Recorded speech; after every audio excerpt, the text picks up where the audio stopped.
Alors tout d'abord merci au Cercle Rousseau et à Nicolas en particulier de m'avoir invité, de m'avoir donné cette tribune sur un sujet qui pour moi me tient particulièrement à cœur, hein, donc cette nuance qui dérange les extrêmes. Alors je vais rentrer très vite dans le vif du sujet, tout simplement parce que Nicolas le sait, un des problèmes que j'ai c'est d'arriver à dire tout ce que j'ai envie de dire en un temps limité.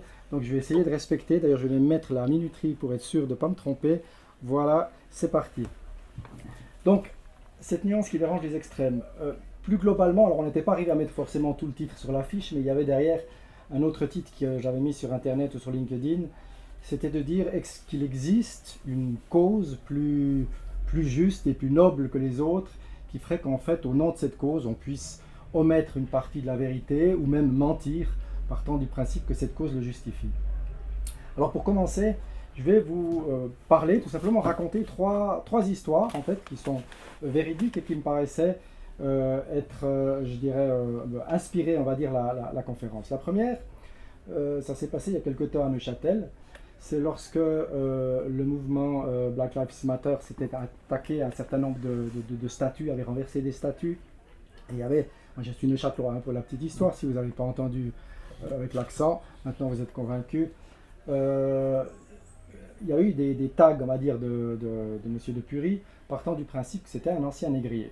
Alors à l'époque, j'écrivais des articles, et j'avais écrit cet article en disant, alors je ne condamnais pas ce qui était fait, mais je disais finalement, toutes ces personnes dont j'avais vu, dont je connaissais quelques-unes, je me posais la question, je dis, est-ce que vous attaquez aux négriers d'hier, mais est-ce que les négriers d'aujourd'hui, vous y attaquez? Est-ce que finalement, vous êtes prêt à choisir aussi votre t-shirt qui n'appartient pas forcément à telle marque parce qu'on sait que c'est une marque qui travaille avec des gens qui sont exploités dans certains pays? Est-ce que votre smartphone, finalement, vous en achetez pas tous les 6 mois le dernier smartphone, sachant que ben voilà, pour ça, il y a du besoin d'extraire du cobalt, qu'on sait que quelque part en Afrique, au Congo notamment, c'est des enfants, des mineurs qui sont exploités dans les mines. Est-ce qu'il ne serait pas intéressant finalement déjà de vous manifester vis-à-vis des négriers d'aujourd'hui? Et je me souviens de la réponse d'une personne qui était une des responsables en fait neuchâteloises de Black Lives Matter qui m'a répondu, je résume, salopard de blanc raciste. Voilà. Donc ça c'était le premier exemple sur la nuance. Le deuxième, alors vous allez voir durant la conférence, de temps en temps j'aime un petit peu provoquer, mais c'est parce que le but c'est de provoquer un petit peu le débat, tout en restant dans la nuance. Le deuxième thème, eh bien, c'est voilà, la LGBT, puisque finalement, il m'est arrivé plus d'une fois de ne pas être en adéquation avec le positionnement de la LGBT, et chaque fois que j'ai osé le dire, on m'a traité d'homophobe. Et c'est intéressant parce que finalement, alors il y a quelques années en arrière, c'était en 2002 pour être précis, je travaillais pour un média, et puis on était partenaire justement avec les Gay Pride, c'était la première fois que la Gay Pride se faisait à Neuchâtel. On était partenaire, non seulement on était partenaire, j'étais une des personnes qui était active pour cette Gay Pride, et puis je conduisais même, et pourtant je suis hétérosexuel, mais je conduisais la voiture principale où j'avais demandé à 2 proches de venir, qui s'étaient installés, qui étaient habillés de femmes, qui étaient habillés en robe de mariée, tout simplement parce que je considérais qu'il y avait une certaine discrimination qui était faite à l'égard des homosexuels. Donc il est relativement difficile de me affubler du nom d'homophobe, puisque je considérais qu'il y avait effectivement des raisons, je dirais, de défendre certaines causes, tout en sachant que je ne suis de loin pas en adéquation avec tout ce qui se passe, et pas avec ce qui se passe aujourd'hui avec la LGBT. Pour la petite histoire, et je vais jusqu'au bout, à la fin du cortège, on avait souhaité que le cortège soit aussi comment est-ce qu'on dit, que tout le monde s'y retrouve. Et on avait évité d'avoir des chars comme ça s'était fait à Fribourg ou au Valais, avec des chars de personnes qui se disaient ou qui n'étaient pas trans ou qui jouaient d'être trans, etc. Enfin, ça venait avec. C'était, je dirais, alors moi j'appelle ça un petit peu du folklore, c'est pas forcément le cas, mais on avait souhaité que ça soit aussi sobre que possible. Et à la fin de la manifestation, j'ai eu un certain nombre de personnes qui sont venues vers nous, et vers moi en particulier, en me disant, mais on tenait à vous remercier. On tenait à vous remercier parce que on a l'impression finalement qu'on mélange de temps en temps un certain nombre de combats, et puis que finalement, nous, on avait juste envie de défiler, main dans la main, en revendiquant le fait d'être, on est des gens normaux finalement, mais on n'est pas forcément des gens tels qu'on peut les imaginer, exhibitionnistes ou je ne sais quoi. Et j'avais trouvé intéressant, et j'aimerais encore rappeler un dernier élément à ce propos, c'est il y a quelque temps, ça fait il n'y a pas si longtemps que ça, le directeur du Forum gay et lesbien de Lyon, donc quelqu'un qui était là déjà depuis quelque temps, qui s'est investi à fond, a démissionné en expliquant effectivement qu'il n'était plus d'accord avec les valeurs de la LGBT, parce qu'il y avait l'emprise du mouvement woke et la suppression du genre, mais il n'était pas en adéquation avec ça. Alors, je vous rassure, ce n'est pas les thèmes de ce soir, mais ça me paraissait important de dire, c'était un deuxième exemple qui démontre, on peut être nuancé, et immédiatement on est taxé, on a l'impression qu'on est dans une situation hyper manichéenne, où vous ne pouvez plus nuancer les choses sans être automatiquement catalogué. La dernière histoire, c'est une histoire qu'a évoquée Nicolas tout à l'heure. J'ai travaillé dans le milieu médical, j'ai réuni un certain nombre de médecins qui n'étaient pas en adéquation avec ce qui se passait durant la période Covid. Et la question n'était pas de savoir si on était pour ou contre le vaccin, mais plutôt de savoir est-ce que les médecins traitants avaient le droit de nuancer les propos et le droit également, je dirais, de se positionner en disant je vaccine, mais je ne recommande pas forcément le vaccin. Et puis je pense que ça vaut la peine d'essayer de comprendre peut-être, je dirais, notre position, notre démarche scientifique et médicale.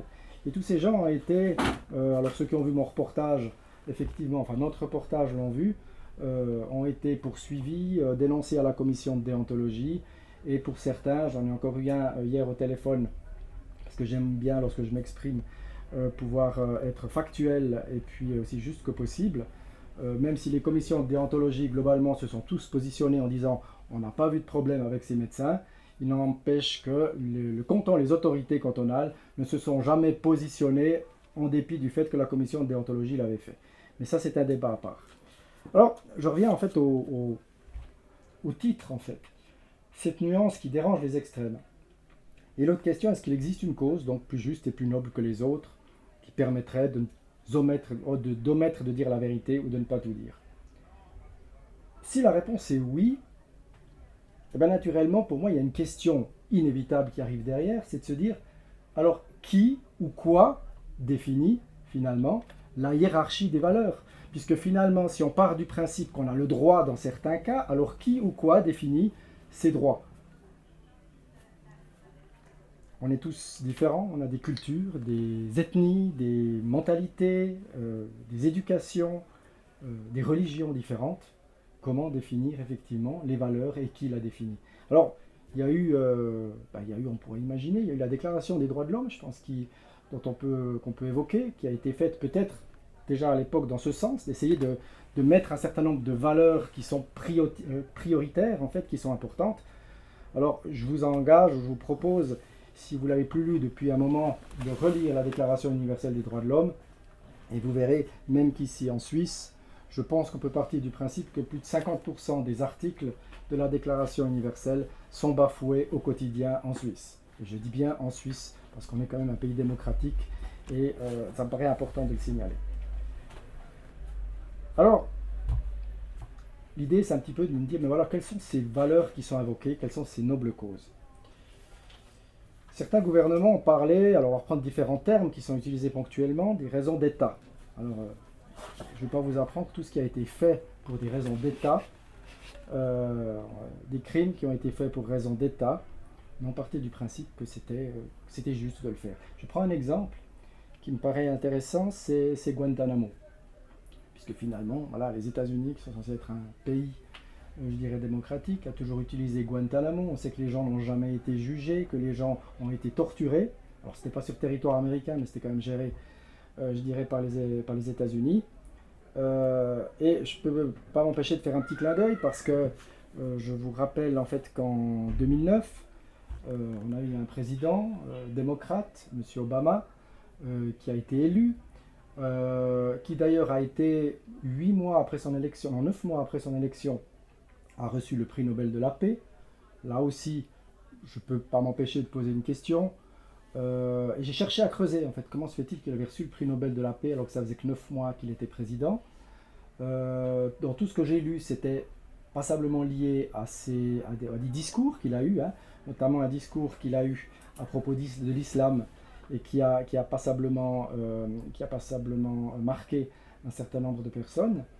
Mais enfin, quoi qu'il en soit, il n'a pas reçu le prix Nobel en fonction de ses actes, mais en fonction de ses discours. Alors je reprends ses discours et je rappelle, pour rebondir sur ce que je disais tout à l'heure, il s'était engagé ou il souhaitait fermer Guantanamo. Il n'est pas arrivé à le faire. Alors certains diront, ben voilà, il ne pouvait pas être tout seul à décider. Je tiens quand même à rappeler qu'à l'époque, le Congrès était majoritaire démocrate, et ça si pendant en tout cas les 4 premières années, et que finalement en 2013, c'est-à-dire 4 ans après sa nomination, il y a eu une grève de la faim des prisonniers qui n'avaient toujours pas été jugés. Alors on peut imaginer que c'était compliqué de le fermer, mais par contre d'imaginer que les gens soient jugés, peut-être que ça se discutait. Quoi qu'il en soit, je ne sais pas si c'était des raisons d'État, mais on peut se poser la question. Alors beaucoup de gens ont critiqué ça à juste titre. Ces fameuses raisons d'État qui ont été invoquées pour faire toutes sortes de choses, on va dire, qui ne l'auraient pas été ou qui n'auraient pas été faites si cette raison n'avait pas été invoquée. Beaucoup de gens l'ont condamné, et je pense notamment une grande partie de la gauche, à juste titre. Et ces résistants ont dénoncé ces mensonges. Et c'était intéressant parce que ce qu'on a vécu depuis 2019 avec la crise du Covid, alors je l'ai vécu également en interne avec certains mensonges, j'y reviendrai un peu plus tard, certains mensonges qui ont été dits, et les résistants ou les gens qui ont voulu dénoncer ce mensonge l'ont fait à juste titre. Mais tout à coup, j'ai réalisé dans certains médias, chez certaines personnes, que finalement, ils utilisaient la même manière pour le faire. C'est-à-dire que certains étaient prêts à utiliser le mensonge ou déformer la vérité au nom d'une nouvelle cause qui était la dénonciation des mensonges de l'État. Donc la question qui pour moi s'imposait, c'est de se dire, est-ce que finalement on peut mentir pour servir la vérité? C'est une question philosophique, je ne vais pas tenter d'y répondre, mais c'est une question qui me paraît être importante de se poser. Personne d'entre vous, je pense, n'avait oublié le fameux axe du bien et du mal évoqué par George Bush à l'époque pour justifier ses bombardements en Irak avec, je rappelle, plus de 100 000 victimes à la clé, soi-disant des armes de destruction massive qui n'existaient pas. Et, comme j'ai dit que je provoquais, je vais continuer. Je rappelle, c'était en 2000, je ne sais plus exactement, je l'ai noté mais je ne le retrouve plus, 2003 je crois. En 2004, il y a eu les Jeux Olympiques et les États-Unis ont raflé plus de 100 médailles. Alors, si vous n'avez pas compris pourquoi je dis ça, c'est évidemment en rapport avec ce qui se passe à l'heure actuelle dans la bande de Gaza. C'est que beaucoup ont dit effectivement Israël ne doit pas participer aux Jeux Olympiques. Ce qui est assez intéressant parce que finalement, on ne s'est pas posé la question lorsque les Américains ont fait ce qu'ils ont fait. Et l'année passée, c'est une des nations qui a remporté le plus de médailles. Donc c'est de dire à nouveau qu'il y a des différentes perceptions des choses.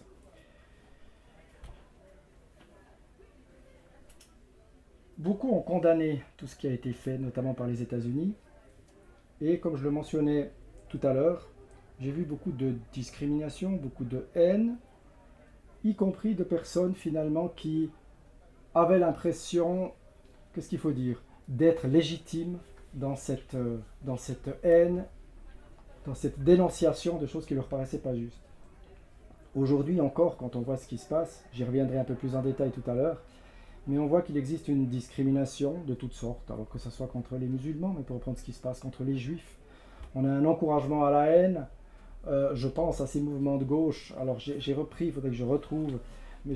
Mélenchon, qui exprimait, alors je cite, le propre terme utilisé sur le site de la France Insoumise par rapport à ses objectifs politiques, c'est de dire l'harmonie des êtres humains entre eux et avec la nature.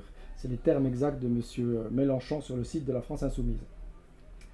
Alors que finalement, il a encouragé, et qu'il encourageait ponctuellement et régulièrement les discriminations qui avaient lieu, les appels à la violence. Je pense aussi à ce qui s'est passé avec les policiers. Alors oui, effectivement, il y a des policiers qui méritent d'être jugés. Alors, je suis le premier à le dire. Il y a des policiers qui méritent d'être jugés pour ce qu'ils ont fait, mais je serais quand même intéressé de me dire que peut-être sur 5, 6, 10 policiers qui ont commis des choses tout à fait répréhensibles et qui méritent condamnation, il y en a peut-être 1000 ou 2000 qui au quotidien mettent leur vie en danger pour défendre celle des citoyens. C'est intéressant aussi de se dire que la personne finalement qui dénonce et qui a encouragé, je rappelle juste que M. Mélenchon lui avait soumis, il y avait un slogan qui avait été transmis, c'était de dire durant la période électorale, c'était de dire un policier de moins, c'est une voix de moins pour le Rassemblement national. Je trouve assez effrayant comme idée. Et quand on replace les choses dans leur contexte, M. Mélenchon, qui a quand même toujours été un représentant, on va dire, du communisme, alors peut-être plus du trotskisme, enfin j'entends qu'il a été quand même secrétaire du Parti communiste. Lorsque je regarde les policiers des partis communistes, ceux qui étaient censés être les forces de l'ordre, on a quelques exemples, sont à mon sens les pires qu'on ait jamais eu en Europe. C'est le KGB en ex-URSS, et on sait toutes les atrocités qu'ils ont commis. On peut parler de la police cubaine, on peut parler de Ceausescu. Alors je peux en parler peut-être encore plus, parce que à l'époque j'étais administrateur de la Croix-Rouge dans le secteur des réfugiés, et que j'ai vu des gens qui avaient passé par les mains de la Securitate, la police de Ceausescu, avec des gens qui étaient brûlés au 3e degré au fer à repasser. Donc voilà, ça c'était la police, je dirais, dite, enfin police communiste, on va dire, ou les méthodes de la police communiste. À nouveau, que les choses soient claires, je ne défends pas une idée plus de gauche, de droite. J'essaie juste de mettre en fait en rapport les différentes contradictions des uns et des autres, et surtout le fait qu'on arrive à défendre une idée de vérité, une idée de raison noble pour commettre les pires atrocités.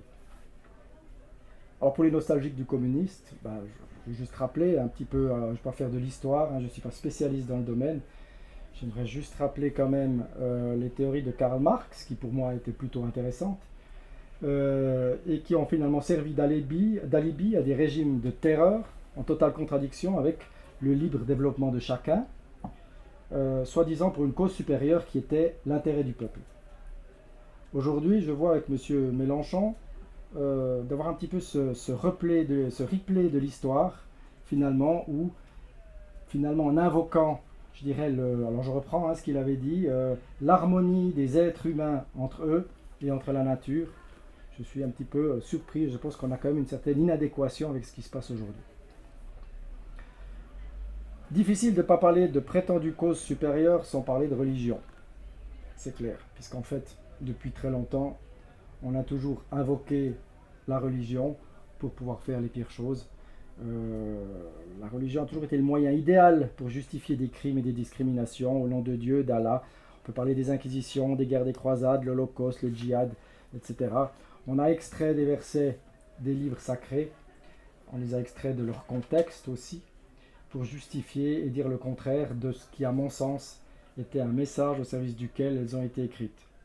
On arrive à retrouver aujourd'hui la même chose parce que finalement, alors on sait qu'il y a des extrémistes, je dirais intégristes musulmans aujourd'hui, il y en a aussi des chrétiens, et j'en veux pour preuve, alors peut-être certains ne vont pas être d'accord avec moi, mais lorsque je vois Donald Trump finalement brandir la Bible et prétendre finalement défendre un monde chrétien avec des valeurs que ce livre véhicule, lorsqu'il encourage par son attitude la discrimination, le sexisme, l'infidélité, l'encouragement à la haine, la violence, l'association avec des mouvements racistes et le soutien inconditionnel au lobby des armes, j'ai personnellement quelques peines à comprendre la corrélation. Peut-être qu'on n'a pas la même Bible, peut-être que la Bible américaine n'est pas la même Bible que celle que j'ai lue, mais je n'ai pas l'impression d'avoir lu ça dans la Bible.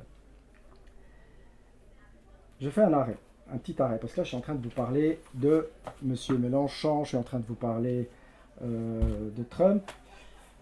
Est-ce que finalement, vous êtes venu m'écouter, en fait, je vous remercie, c'est sympathique et je suis content qu'on m'ait donné la parole, mais finalement, quelle est ma légitimité à moi? Enfin, je veux dire, qu'est-ce que vous savez que je ne suis pas là finalement juste pour faire de la propagande pour Dieu sait quel groupe d'intérêt. Finalement, vous ne savez pas grand-chose de moi. Et je pense que c'est important finalement lorsque les gens, parce qu'aujourd'hui tout le monde, on a des communicants partout. Et j'y reviendrai parce qu'aujourd'hui, malheureusement, on n'a plus beaucoup de journalistes et surtout des communicants. Donc, c'est vrai que je pense que c'est important toujours de contextualiser les choses et de comprendre ce pourquoi les gens se positionnent d'une manière ou d'une autre. Alors, je vous rassure, je ne vais pas faire ma biographie. Déjà, elle n'est pas passionnante, mais je vais vous expliquer peut-être ce qui fait qu'aujourd'hui, je suis là et puis peut-être vous expliquer 2-3 éléments de mon parcours pour que vous puissiez arriver à mettre du relief à ce que je dis et contextualiser. Je suis né dans une famille très croyante, très chrétienne, avec une maman qui était convaincue qu'il n'existait qu'une seule perception de la vérité et de la révélation. Elle avait une perception, parce qu'en plus elle avait quelques soucis, on va dire, personnels. C'est une personne qui était facilement déprimée. Et pour elle, le plaisir était un risque de se tromper de priorité. C'était sa perception de revoir le christianisme ou sa foi en Dieu. Le succès, c'était un dangereux moyen de s'accorder un mérite qui ne reviendrait pas à Dieu. Et la Bible, pour elle, c'était un règlement rigide et une succession de sentences pour celui qui ne l'appliquerait pas. J'étais élevé dans ce contexte-là, et des années plus tard, j'ai relu la Bible, et j'ai découvert un bouquin qui pour moi était totalement différent. Et pourtant, c'était le même, et je l'avais lu, j'avais été biberonné, on va dire, à ça. Et je découvrais quelque chose de différent.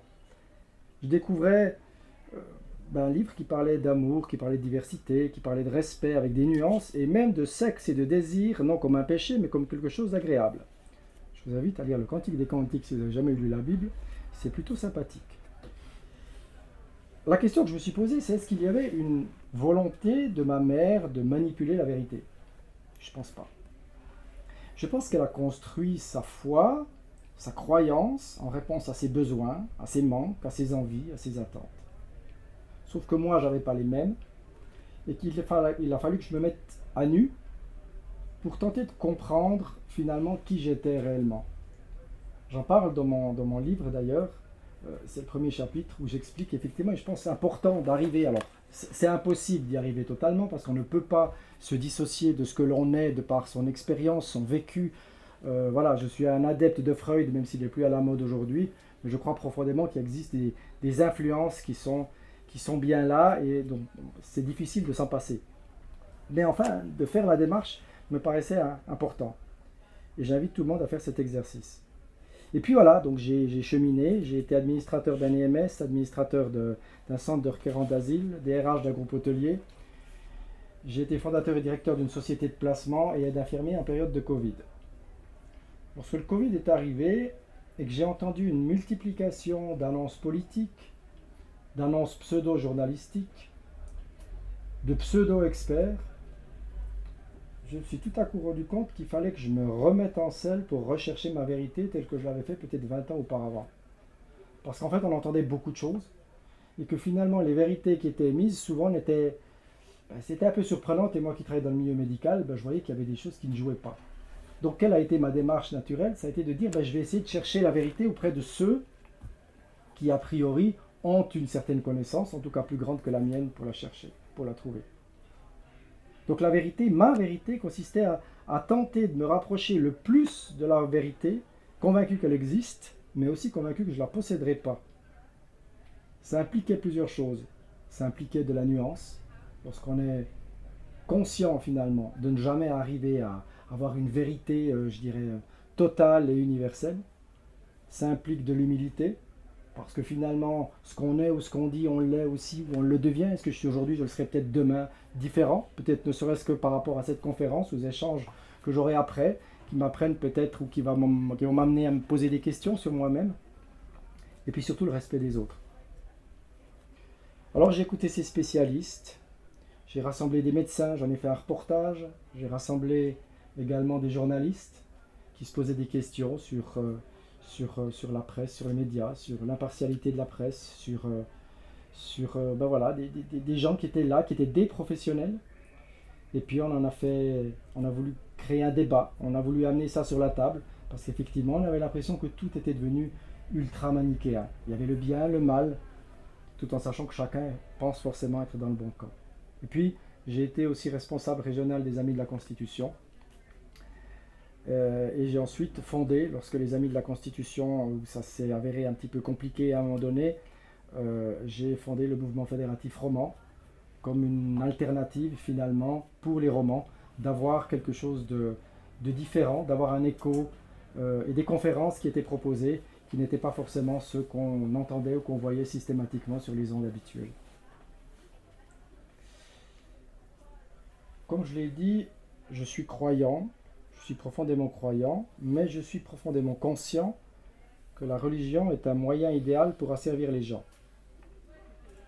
Quand j'ai travaillé, quand j'ai milité, on va dire, durant cette période de Covid et après, là, que ça a continué, j'avais des gens qui invoquaient la religion pour des positions. C'était assez intéressant parce que ce soit de la droite ou de la gauche, on arrivait avec des notions de spiritualité ou de religion pour expliquer un certain nombre d'éléments, je dirais, ou de positions. Pour moi, la religion est un exemple pour évoquer cette cause supérieure qui finalement a servi a permis de commettre des choses qui sont totalement inacceptables. Et je suis reconnaissant finalement, une nouvelle fois, à des mouvements qui étaient plutôt de gauche, qui ont dénoncé cette religion qui excuse tous les crimes au nom de Dieu. Je remercie cette gauche qui s'est émancipée du pouvoir abusif de l'Église, sauf qu'à un moment donné, je pense qu'on a confondu religion et spiritualité. Je pense qu'on a oublié un certain nombre de personnes qui ont marqué l'histoire. On a oublié les Mères Teresa, on a oublié les Martin Luther King. Et je vais dire, on a oublié les abbés Pierre. Alors oui, aujourd'hui c'est compliqué de le dire. Oui, mais alors moi j'ai un petit souci, je referme la parenthèse tout de suite. Moi j'ai toujours des problèmes avec des gens qui se font, avec la lapidation populaire de gens déjà morts. Voilà, ça me pose un problème et ça quelque chose de cynique. Donc je le dis, j'ai fréquenté, puisqu'on est sur Lausanne, j'ai fréquenté Mère Sophia, je ne sais pas si certains la connaissent, qui était très impliquée ici à Lausanne. Donc je l'ai connue, on a travaillé ensemble.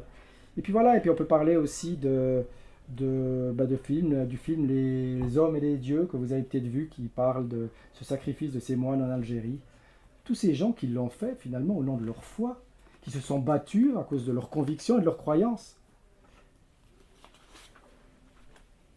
Et ce que je trouve intéressant, c'est que finalement, cette noble cause, en fait, que la religion a utilisée souvent à tort, elle a aussi existé à raison, et elle a généré des choses qui étaient magnifiques. Sauf que on est arrivé dans une cause qui avait changé de camp. La noble cause était de dénoncer la religion, de s'attaquer à Dieu sous toutes ses formes, partant du principe que finalement l'expérience ou l'histoire avait démontré qu'il y avait des abus. Ça a donné naissance à différentes choses. À mon sens, et là je sais que j'en ferai réagir plus d'un, ça a donné naissance à l'irrespectueux droit au blasphème en France. Personnellement, je n'arrive pas à comprendre l'intérêt du droit au blasphème. Je veux dire, pourquoi finalement, à quoi sert-il finalement de blasphémer? Est-ce que c'est pas un risque, une provocation? Est-ce qu'on est obligé finalement de passer par là, alors que finalement, au nom de la liberté d'expression? Pas sûr. J'ai pas fait partie des personnes qui ont applaudi ou qui sont arrivées avec un t-shirt quand il s'est passé ce qui s'est passé avec Charlie Hebdo, que je condamne évidemment, mais j'ai trouvé quand même le point commun entre toutes les personnes qui travaillaient pour Charlie Hebdo, c'était qu'ils étaient tous profondément athées et s'attaquaient tous systématiquement aux religions, en tout cas monothéistes. Voilà. Donc, je reviens, je l'ai dit plusieurs fois, mais ça me paraît important de le dire, la religion est une cause qui a permis des crimes, des abus, mais la question c'est, est-ce que finalement ceux qui la combattent ne considèrent-ils pas que leur combat donne le même droit à l'irrespect et à l'arbitraire? J'aimerais juste vous amener des statistiques qui sont réelles, 2024. Statistiquement, aujourd'hui, et officiellement, le christianisme est la religion la plus persécutée au monde. C'est pas moi qui le dis, c'est les statistiques. On a dans 78 pays dans le monde qui sont concernés en 2024 par cette persécution. Et c'est étonnant parce que certains qui se disaient humanistes ne cessent d'attaquer les religions sous toutes ces formes. Et je trouve un petit peu triste. Finalement, aujourd'hui, on peut vomir sur les autres dès lors qu'on le fait au nom d'une noble cause. On va mettre de côté la religion et on va prendre les crises actuelles. Dans la crise du Covid, on a remplacé les au nom de Dieu ou les justes causes ou les raisons d'État par un terme qui est beaucoup plus à la mode et qu'on entend systématiquement et régulièrement. C'est la pesée d'intérêt. Et je trouve intéressant. Alors l'intérêt de qui? Ça c'est une bonne question, mais la pesée d'intérêt. Je ne peux pas m'empêcher de penser à M. Berset, qui finalement avait proposé ou avait confirmé qu'il était d'accord avec le fait que l'OMS prenne le lead en cas de nouvelle pandémie, sans passer ni par l'accord du Parlement, ni par le peuple. Voilà. Était ça la pesée d'intérêt? Le faisait-il au nom de quel intérêt? Peut-être l'intérêt économique. Le risque de contamination du Covid a généré une obligation vaccinale, avec un vaccin qui n'a respecté ni les délais, ni les processus conventionnels. Alors, vous connaissez déjà tout ça, avec des rapports opaques. Je tiens juste à rappeler, malgré tout, qu'il n'y a pas si longtemps, la Cour de justice européenne a souligné et a jugé effectivement que ces contrats étaient trop opaques, et la commission, enfin Madame von der Leyen et sa commission, ont été effectivement montrés du doigt sur le manque d'opacité des contrats qui avaient été signés. Elle n'a en revanche pas souligné un autre aspect qui était les problèmes de conflit d'intérêts, sachant que son mari est directeur médical de la société biotechnique Orgenesis, spécialisée dans les thérapies géniques. Et voilà, pour ceux qui ont mon âge, vous vous souvenez de l'époque où Madame Elisabeth Kopp, conseillère fédérale, avait dû démissionner à cause des conflits d'intérêts avec son mari, ou les affaires de son mari. Je pense qu'aujourd'hui, les conflits d'intérêts de Madame von der Leyen sont beaucoup plus conséquents et beaucoup plus démonstratifs que les conflits que Madame Elisabeth Kopp avait et qui l'avait obligée à démissionner. C'est quoi? Au nom de la pesée d'intérêt, on a évité de dire que le vaccin miracle n'empêchait pas la contamination, n'empêchait pas d'attraper la maladie, ni même d'en mourir.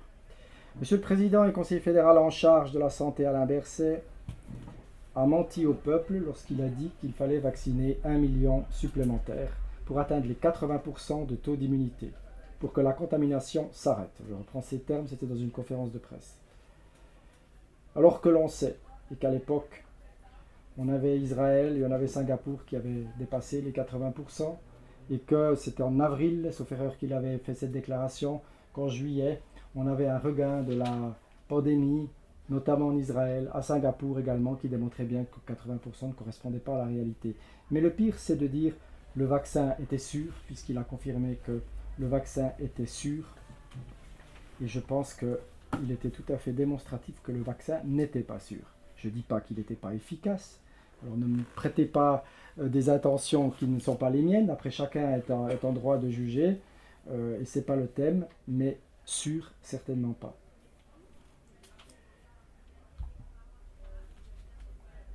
Dans la crise en Ukraine, puisqu'on parle de pesée d'intérêt, on va prendre les différentes crises actuelles. J'ai entendu des personnes qui encensaient M. Zelensky. Il y en a aussi qui encensent M. Poutine, mais il y en a un peu moins, ou ils osent un peu moins le dire, qui en font un héros européen. Alors que je rappelle que ces mêmes journalistes qui écrivent à son propos, je pense notamment à des médias américains, avant la guerre, était reconnu comme le dirigeant d'un des pays les plus corrompus d'Europe, lui-même impliqué dans les Pandora Papers avec sa société de production au cœur du scandale. Il a été modéré du doigt par une majorité des médias occidentaux, et aujourd'hui, ils ont totalement changé d'avis. Alors, je ne dis pas que c'est un mal de changer d'avis, parce que finalement, comme on change tous régulièrement en fonction des vérités qu'on a, des confrontations, mais on peut se poser un certain nombre de questions. Je pense aussi à ceux qui, alors ça c'est assez étonnant, je croise de beaucoup de journalistes en fait, qui condamnent à juste titre les massacres d'Israël dans la bande de Gaza aujourd'hui, mais qui trouvent en réalité, en parallèle, des excuses à M. Poutine pour ses agissements en Ukraine. Est-ce que c'est une histoire de pesée d'intérêt? Moi je pense que les spécialistes parleront davantage de géostratégie, parce que je pense que c'est plus ça dont il s'agit. La violence semble acceptable selon le camp auquel vous appartenez. Dans la guerre de Gaza, on cesse d'entendre des commentaires de journalistes Et ce qui me surprend, c'est qu'en fait, j'ai de la peine, j'en connais peut-être un ou deux, mais à trouver des journalistes qui ne fonctionnent pas soit exclusivement à charge, soit exclusivement à décharge. On a de la peine à trouver des gens qui finalement nuancent ou qui peuvent être critiques vis-à-vis de l'attaque du Hamas, à juste titre, c'est un acte terroriste, et qui peuvent être aussi critiques vis-à-vis de ce qui se passe en Israël. On a toujours l'impression que les journalistes sont devenus des communicants au service d'une idéologie, puisqu'ils se positionnent souvent que d'une seule manière. Je rappelle tous les labyrinthes qui sont construits depuis longtemps dans la bande de Gaza, tout le monde le sait, tout le monde en parle, ça fait très longtemps. Je pense qu'en fait, aujourd'hui, j'entends pas beaucoup de journalistes parler parce qu'en fait, on n'a pas une partie qui brime les Gazaouis et l'autre qui les défend. On a deux peuples qui utilisent la bande de Gaza, l'un pour des raisons colonialistes et l'autre pour des raisons terroristes. Parce que finalement, c'est utilisé comme rampe de lancement. On est d'accord qu'il y a des victimes, les Gazaouis. Mais il semble compliqué et difficile aujourd'hui d'avoir de la nuance dans les propos. L'histoire des labyrinthes m'interroge aussi. Parce que finalement, alors j'ai lu un petit peu l'histoire, la biographie, l'histoire de ces labyrinthes qui ont servi à différentes choses, mais qui servent aujourd'hui pratiquement exclusivement, je dirais, à l'objectif du Hamas ou du financement ou de l'Iran qui finance le Hamas, finalement, à détruire Israël.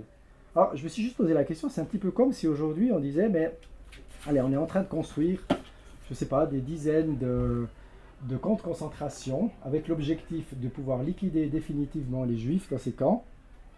Puis finalement, on ne dit pas grand-chose, on les construit. Peut-être le jour où ça arrivera, on va le condamner. Et là, ça fait des années, effectivement, qu'il y a des labyrinthes qui sont utilisés pour pouvoir passer des armes, pour pouvoir exterminer Israël. Et finalement, ça ne semble pas poser autrement problème, si ce n'est des pro-israéliens. Et je ne peux pas m'empêcher, puisque je parlais des Jeux Olympiques, j'en parlais tout à l'heure, mais c'est vrai, quand on voit la demande qui a eu lieu vis-à-vis d'Israël, on peut se poser la question quand même vis-à-vis de l'Iran, parce que l'Iran participe aux Jeux Olympiques cette année comme les derniers. Et finalement, lorsqu'on finance les mouvements terroristes, lorsqu'on exécute une femme parce qu'elle ne porte pas le voile, personne, j'ai pas entendu, en tout cas pas ici en Suisse ou en Europe, des gens demander que l'Iran soit finalement exclu des Jeux Olympiques. Donc, la pesée d'intérêt est toujours là. Et la pesée d'intérêt fait que le métier de journaliste n'est plus un relais de l'information factuelle, mais à mon sens le travail d'un communicant au service d'un camp idéologique. Or, j'aimerais rappeler quelque chose. L'article 1 de la Charte de Munich, qui définit les droits et devoirs des journalistes. J'estime qu'elle a été sacrifiée au profit d'un camp idéologique. Je vous la lis. Article 1. Respecter la vérité, quelles qu'en puissent être les conséquences pour lui-même, on parle du journaliste, et ce, en raison du droit que le public a de connaître la vérité. Est-ce qu'aujourd'hui c'est appliqué? J'en suis pas convaincu. Et quand on a évoqué l'histoire effectivement de ce livre que j'ai initié et qui a été coordonné par Mireille Zaki, on est parti de là. On est arrivé, on était 5 au départ, on s'est retrouvé un groupe de 30 journalistes. Je suis arrivé là avec la charte de Munich et on a lu les articles. On s'est dit, quels sont les articles aujourd'hui qui sont réellement respectés par les journalistes? Je vous garantis que sur les 10 principaux articles, il y en avait peut-être 7 qui n'étaient pas respectés. Est-ce qu'un journaliste de gauche a le droit de critiquer la LGBT? Est-ce qu'un journaliste de gauche a le droit de critiquer l'abus à l'aide sociale? Est-ce qu'il a le droit de critiquer un mouvement syndicaliste? Est-ce qu'un journaliste de droite peut critiquer les privilèges des dirigeants des grandes entreprises, l'exploitation des étrangers dans des entreprises suisses lorsqu'on est un journaliste de droite? Est-ce qu'on peut le dire? Ne serait-ce que de se poser la question, ou même lorsque je parle de journaliste de droite ou de journaliste de gauche, ça pose inévitablement un problème. Puisque je viens de dire finalement que la charte de Munich définit que le journaliste, finalement, devrait respecter la vérité, même s'il y a des conséquences pour lui-même qui posent problème. Ça peut être des conséquences idéologiques. Il a un devoir de vérité. Alors je suis quotidiennement, moi, les avis un petit peu de tous les journalistes. Je regarde beaucoup de médias, suisses et étrangers. Et je vais avouer, j'écoute ponctuellement CNews. Je le dis parce que CNews est systématiquement critiqué puisqu'il est considéré comme étant un média au service de l'extrême droite. Alors, je ne vais pas vous faire l'analyse de CNews, hein. Je regarde aussi la RTS, vous voyez, donc on a les extrêmes. Ce que je trouve intéressant, c'est que lorsqu'il y a eu toutes ces crises ces derniers temps, que ce soit préélectorale ou en pleine élection, ou la crise dans la bande de Gaza, eh ben, chaque fois que je voyais ces news et qu'il y avait des critiques vis-à-vis de ces news, j'ai vu que ces news invitaient les personnes, en commençant par les plus, les plus agressifs vis-à-vis de ces news, ou qui exigeaient que ces news disparaissent, ils les invitaient à venir s'exprimer sur leur antenne. Alors, là, je ne vais pas me faire des amis, mais je vais quand même poser la question. Lorsqu'on a eu la crise du Covid, et je vais parler de la RTS, lorsqu'on a eu la crise du Covid, combien de personnes, de médecins, de spécialistes, de scientifiques qui n'étaient pas en adéquation avec la position officielle, avec la doxa officielle, ont été invités par la RTS. Il y en a eu au départ, un ou deux. Je pense notamment à un naturopathe genevois, mais j'entends qu'il y en a eu très peu. Alors, on peut se poser la question, c'est quand même assez étonnant de voir finalement qu'on accuse un média, parce qu'il y a un certain nombre de journalistes avec lesquels j'ai discuté, sont des anciens de la RTS ou même actuels, qui finalement sont très critiques vis-à-vis de CNews. Alors à nouveau, hein, je ne suis pas particulièrement un adepte de CNews plus que de la RTS ou de n'importe quoi. Je cherche à multiplier les sources d'information.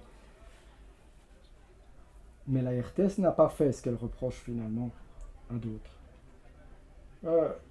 Je dois néanmoins parler d'une émission que je trouve particulièrement intéressante, qui m'oblige de m'interroger sur le positionnement de la direction de la RTS, parce qu'effectivement, avec l'émission Temps présent, ben là, effectivement, beaucoup de choses ont été dites que je ne vois pas, par contre, au JT ou dans des émissions dites d'actualité. Je rappelle que Temps présent est la seule émission qui a su braver, alors je ne sais pas si c'est des interdits, mais en tout cas, qui a abordé, par exemple, les conflits d'intérêts du personnel de Swissmedic.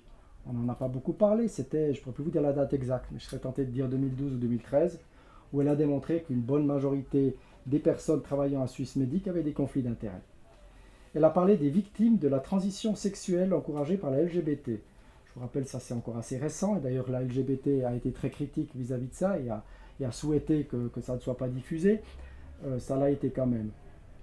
Temps présent a également abordé la question des victimes des ondes, et les inquiétudes face à la 5G, avec une émission, et il y avait de surcroît une personne qui était ce qu'on appelle électrosensible, qui était invitée et que je connaissais personnellement, et elle leur a donné la parole.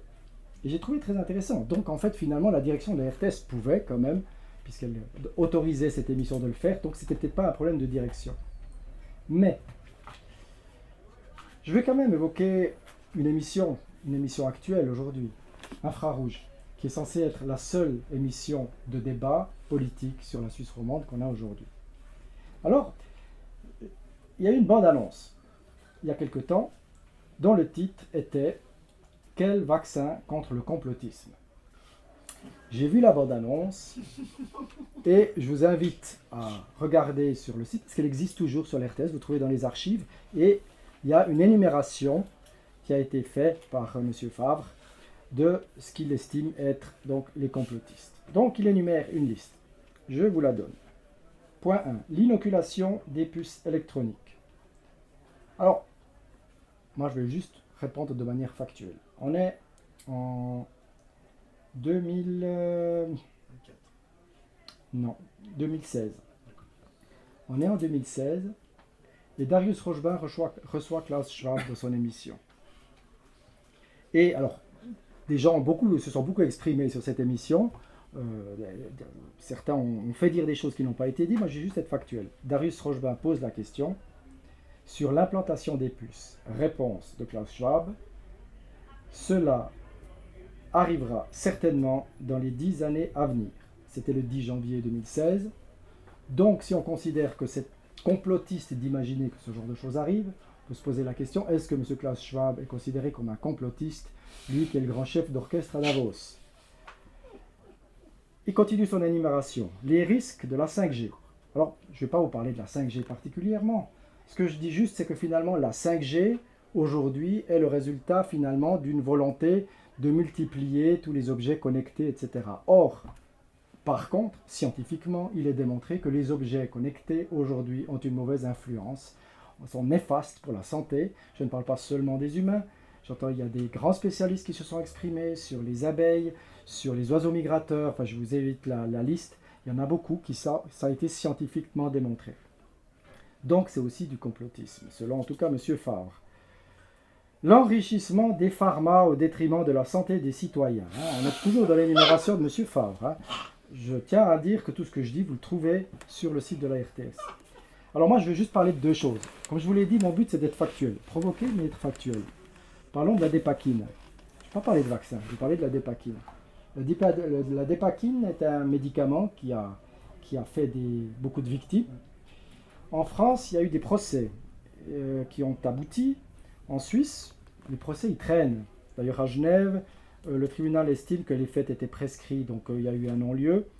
Le premier procès a eu lieu en 2020 en Suisse, alors qu'en France, en 2016, il y a eu un fonds d'indemnisation des victimes, créé à la demande du ministre de la Santé, et en 2017, Sanofi, qui était donc la société pharmaceutique française, a été condamné par la Cour d'appel d'Orléans. Voilà. Donc, est-ce qu'il est complotiste d'imaginer que les sociétés pharmaceutiques défendent parfois des intérêts qui sont plus financiers qu'en faveur de la santé des citoyens? Et enfin, il conclut ceux qui pensent que la Terre est plate. Voilà. Alors ça, je ne vais pas commenter. Mais enfin, voilà. Donc, je pose la question. Je ne sais pas si M. Favre aura l'occasion de m'entendre. Mais M. Favre, pour que vos talents, parce que je suis convaincu que M. Favre a des talents, puissent être enfin mis au service d'informations factuelles et non d'une idéologie. Et je rappelle l'article 1 de la charte de Munich. Ça ne va pas m'empêcher de continuer à suivre Infrarouge, de suivre la RTS, même si je considère que la télévision nationale ne représente pas forcément aujourd'hui la diversité des citoyens, qui pourtant la financent. Voilà, alors aujourd'hui, on revient à la case départ. Qui peut estimer qu'une cause est suffisamment noble pour qu'on lui sacrifie une partie de la vérité? J'ai fait quelques énumérations. Les journalistes, alors évidemment je ne mets pas tous les journalistes parce qu'ils ne sont pas tous les mêmes, enfin globalement les journalistes ne respectent pas la charte. Les politiques prêchent pour leurs électeurs.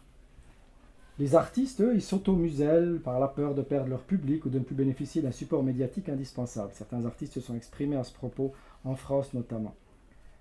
Enfin, les grands financiers, mécènes, sacrifient ponctuellement la morale pour le profit des groupes qui les payent, pour les représenter ou pour leur propre intérêt. Il reste quoi? Il reste les philosophes, peut-être. Les philosophes, les maîtres à penser, qui s'escriment pour nous décrire le monde idéal en s'inspirant de ce qui nous a appris l'histoire, et quelques peut-être théologiens capables de parler d'une dimension spirituelle sans la servir à une religion. Chaque ère a eu son lot de philosophes et de penseurs. Et je trouve que c'est très intéressant. Alors certains ont eu le courage de s'exprimer haut et fort. Certains étaient validés par la cour des puissants. Aujourd'hui, c'est un peu plus compliqué parce que finalement, aujourd'hui, tout le monde s'exprime sans besoin de courage. Et puis en plus, on peut se cacher derrière un écran et un quelconque pseudo pour le faire. On a l'impression qu'on a des philosophes partout. Alors c'est compliqué de savoir quels sont les bons des mauvais philosophes. Même l'intelligence artificielle, vous noterez qu'aujourd'hui, on la mandate pour exprimer, alors cette fois-ci sans âme, parce que l'intelligence artificielle n'en a pas, une pensée philosophique basée sur des nuances arithmétiques et statistiques, sans aucune dimension humaine. Alors comment reconnaître les bons penseurs des mauvais? C'est quoi? C'est le bagage académique? C'est quoi? C'est l'expérience de vie? C'est la reconnaissance des pairs? Comment le définir? Il y en a eu d'autres qui ont évidemment eu cette réflexion bien avant moi, et qui... Vous savez, j'ai travaillé pendant longtemps comme directeur des ressources humaines. Alors quand on a un problème dans une société, ou j'ai un problème dans un hôtel, où j'étais mandaté pour essayer de régler le problème, je dirais qu'il y a différents points, une chronologie. La première, c'est on étudie, on identifie la problématique. Le deuxième point, on pose un diagnostic. Le troisième point, on fait l'inventaire finalement des moyens et des outils qu'on a pour résoudre le problème, et finalement, il y a la mise en application de la résolution. Ce que j'ai l'impression, alors peut-être à tort, mais c'est un peu mon impression, c'est qu'aujourd'hui, on a beaucoup de penseurs et de philosophes qui arrivent avec avec les deux premiers éléments, c'est-à-dire qu'ils étudient, ils identifient une problématique, ils posent un diagnostic. Prenons l'exemple du climat, parce que je pense que certains sont sensibles. Voilà, ça nous amène les accords de Paris. Enfin, ça nous avait amené les accords de Paris. Le problème, c'est qu'on a identifié le problème, mais la question, c'est quels sont les moyens maintenant qu'on peut mettre à disposition lorsqu'on fait l'inventaire de savoir ce qu'on peut faire. C'est là que ça se complique un petit peu. Et que dans beaucoup de situations de conflit, c'est un petit peu ce qui manque. Alors, on a eu tout à coup des gens qui sont arrivés en disant, mais moi j'ai les moyens financiers.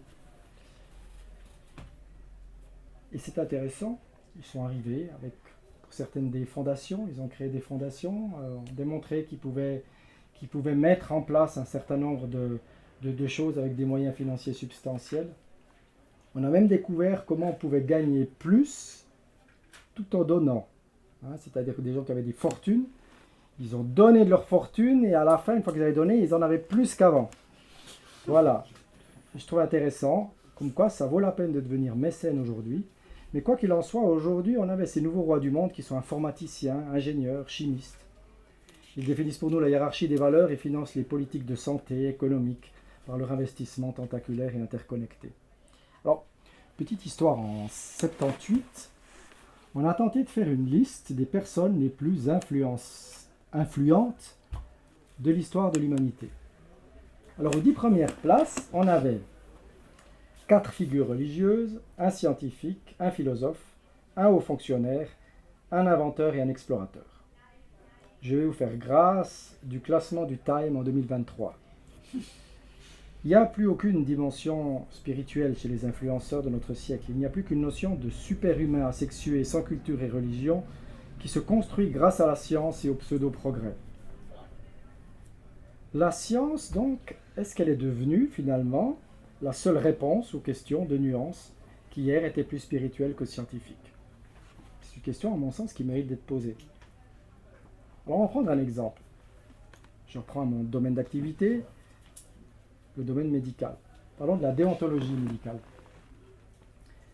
Est-ce qu'un médecin doit toujours dire la vérité à son patient? Ça, c'est une question assez complexe. Alors, je vais vous donner deux positions. Le premier, c'était Benjamin Constant, qui était une personnalité connue. Lui, il estimait qu'il existe un droit de mentir par humanité.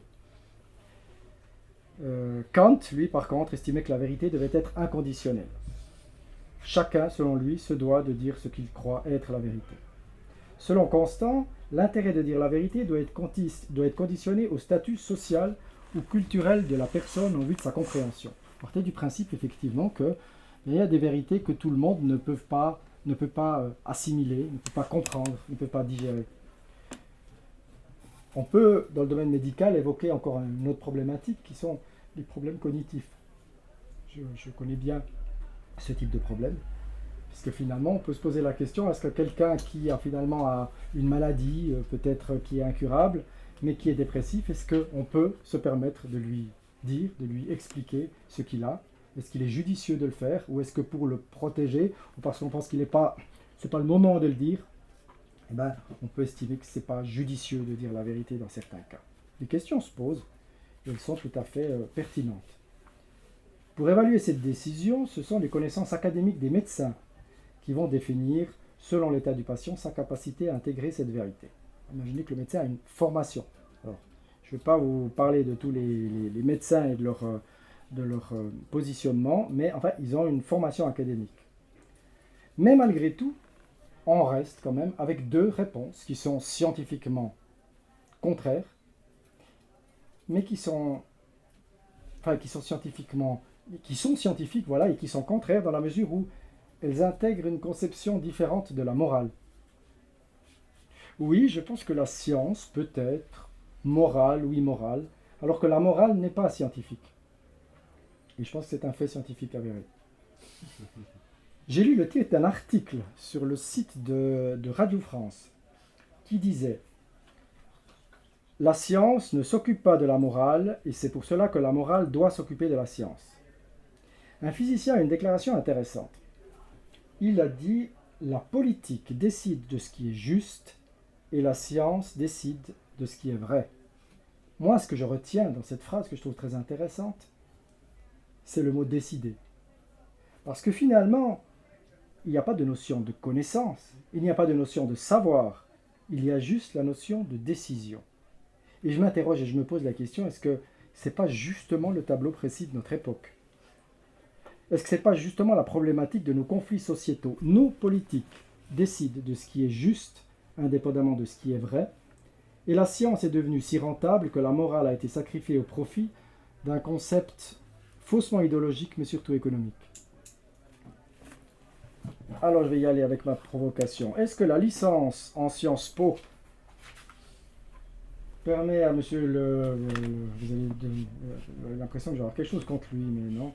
À monsieur l'ancien président et ministre de la Santé Alain Berset de juger de l'importance médicale de mentir aux citoyens en affirmant que le vaccin contre le Covid est sûr.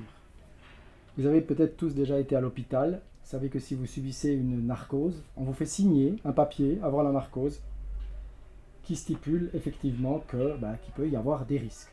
Bon, les risques sont infimes, mais ils existent. Et on vous fait signer ça systématiquement. Alors je me pose la question, lui qui n'a aucune connaissance médicale, il affirme ce qu'à mon sens n'importe quel auxiliaire de santé sait être faux. Le vaccin n'est pas sûr, il n'empêche pas d'attraper le Covid, il n'empêche pas de contaminer, il n'empêche pas d'en mourir, il peut provoquer des effets secondaires. Ça, c'est la réalité. Donc de dire le vaccin est sûr, c'est faux. Je ne dis pas, et je tiens à préciser, je ne dis pas que le vaccin n'a servi à rien. Ça, c'est une autre discussion. Mais on ne pouvait pas affirmer, pour tranquilliser tout le monde, que le vaccin était sûr. Ce n'était pas le cas, et aujourd'hui, on le constate. Est-ce l'ENA, alors peut-être, parce que je change de pays, est-ce l'ENA qui donne les armes pour décider, comme l'a fait le président Macron, de mettre sur le trottoir tous les soignants qui refusent une vaccination, alors que cette vaccination n'a aucunement respecté le protocole normal, et donc tout ce qui entoure les contrats est une opacité désarmante. Alors est-ce que l'ENA est en pouvoir? C'est ça qui donnait finalement le pouvoir de pouvoir prendre cette décision. Alors la question, si c'est le cas, si l'ENA fait des élèves des personnes compétentes pour juger de ce type de situation, pourquoi Macron a-t-il décidé de fermer cette école? Puisqu'on sait que l'ENA, Macron a décidé de la fermer. C'est d'ailleurs, peut-être qu'il ferait mieux de la fermer. Alors, on me dit que les grands finalement ont une capacité de bien s'entourer de grands spécialistes, parce que finalement c'est ça. Alors je ne l'ai pas dit, mais je fais également, je suis municipal dans ma commune. Donc en fait, je me suis retrouvé moi-même parachuté en tant que responsable de l'aménagement du territoire. Ce n'est pas du tout mon domaine d'activité. Alors qu'est-ce qu'on fait? On va s'entourer de personnes qui a priori sont des spécialistes. Donc peut-être que les politiques ont cet atout qu'ils savent s'entourer des bonnes personnes. Alors je rappelle juste les bonnes personnes. Nous avions à l'époque le professeur Raoul. On peut considérer qu'il a eu raison ou tort, la question n'est pas là. Le professeur Raoul était considéré comme une sommité. Macron avait fait appel aussi à lui. Il a donné des conseils. Finalement, l'État l'a mis sur la touche et a estimé que ce n'était pas judicieux. Je peux parler du professeur Perron, président du Haut Conseil de la Santé publique en France, donc qui avait quand même fait des années à des postes à responsabilité, qui avait une légitimité, qui a été également mis sur la touche parce qu'on estimait que les autorités françaises ne voulaient pas entendre ce qu'il avait à dire. Et si on parle de la Suisse, on peut parler de M. Covid, le premier M. Covid, Daniel Koch. Je rappelle juste qu'aujourd'hui, il est lui-même très critique sur sa propre gestion de la pandémie et celle de ses successeurs. Et je peux parler des nombreux médecins pourchassés par l'État pour avoir osé donner des avis divergents de la doxa officielle. Alors je pose la question, qui sont les extrémistes, si ce n'est ceux qui refusent la nuance, le débat, l'essence même du concept scientifique, à la lumière d'une spiritualité qui doit imposer le respect des différences et des droits de l'homme, bafouée en permanence depuis des années. Je vais terminer. 3 citations. Le courage est une qualité plus rare que l'intelligence. Ça, c'est une citation de Julian Assange. Deuxième citation. La peur d'être considéré comme un hérétique peut rendre très servile et conduire à ce que j'appelle les fidélités malpropres. Celle qui consiste à se taire par peur de perdre son statut d'élu, de journaliste et de partisan, membre d'un clan quelconque. Et la troisième, on ne se bat pas avec les armes du diable sans en devenir son disciple. Ces 3 citations m'amènent à la conclusion. Je reviens au titre de ma conférence. Les extrêmes n'aiment pas la nuance. Les extrêmes, à mon sens, ne sont pas ceux que les puissants désignent comme tels, ce sont ceux qui refusent la nuance, le débat d'idées, la diversité d'opinions. Je vais vous lire ma conclusion. Je vais vous la lire parce que je veux être sûr qu'on interprète pas mal et pour moi c'était important de la lire. Excusez-moi, ça veut dire que je suis juste à temps. Ça sera coupé au montage.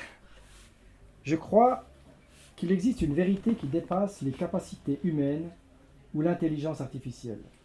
Une partie de cette vérité est que l'homme doit faire preuve d'humilité en admettant qu'il n'aura jamais les compétences de saisir l'entièreté de cette vérité. Elle le dépasse. Elle est plus spirituelle que matérielle et plus divine qu'humaine, mais l'homme peut tenter de s'en rapprocher. Et pour le faire, il va avoir besoin de l'autre, celui qui pense différemment, pour compléter les éléments qui lui manquent parce que chaque parcours de vie est une indication sur ce que nous sommes.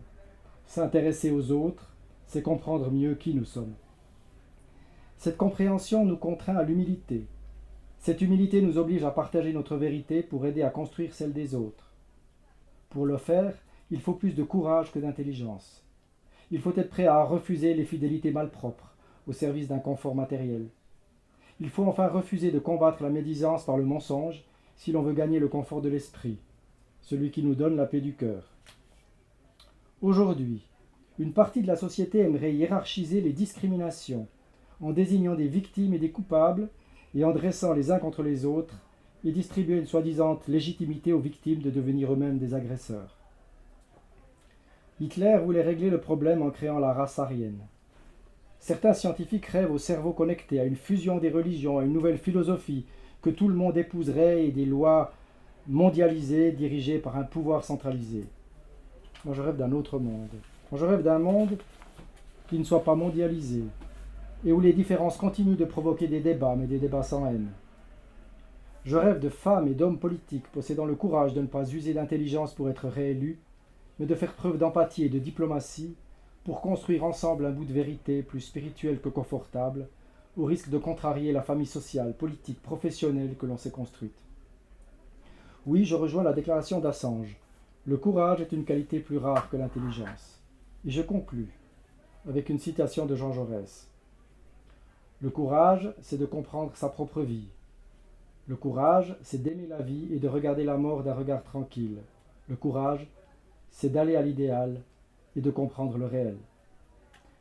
Je pense que si les hommes politiques, les journalistes et tous les influenceurs s'inspiraient de cette maxime, les extrémistes n'auraient sans doute pas le pouvoir qu'ils ont aujourd'hui. Merci beaucoup pour votre écoute.